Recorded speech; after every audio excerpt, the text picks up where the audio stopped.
How do we find the right balance in life between giving, on the one hand, praise, so on the other hand, when it's necessary to be able to offer criticism to those around us, to friends, family, or work colleagues? Now, it's a very tricky human endeavor and also has to be approached in a very careful way. Now, this week's Torah portion gives us a message of how to possibly do this. This week's Torah portion happens to be the longest single Torah portion of the 5 books of Moses. It is 176 verses long, and about 90 of the verses are seemingly very repetitious. It lists the 12 tribal leaders and their individual gifts to the tabernacle. Now, each gift was exactly the same. So basically, over 90 verses, we have a list of names and exactly the same gift given from each tribal leader. If we can compare this to an earlier opportunity that the princes had, the leaders had, to give to the initial giving of materials to the tabernacle, they gave last.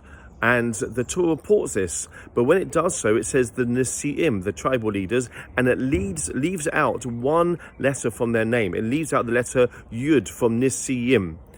And in that way, it was criticizing in a subtle way the leaders for being lax in their donations. However, in this week's Sedra, when the tribal leaders come out good and they show their generosity of spirit, then the Torah praises them and uses 90 verses to speak about what they have done. And this, the commentaries on the Torah, tell us that this is a message how we're meant to interact with other people. Yes, we often need to criticize, but when we do so, we have to do it in a subtle way which preserves the well-being and the self-esteem of those we're interacting with. However, when it comes to praises, we should give lots of it in order to encourage. We are in this world for such a short time, and the people we come into contact with are also here for a short time, and we're in a joint project together to make the world a better place. Surely the best way to go in our interactions with other people, as we learn out from this week's Torah portion, is to give praise and encouragement in much greater quantity.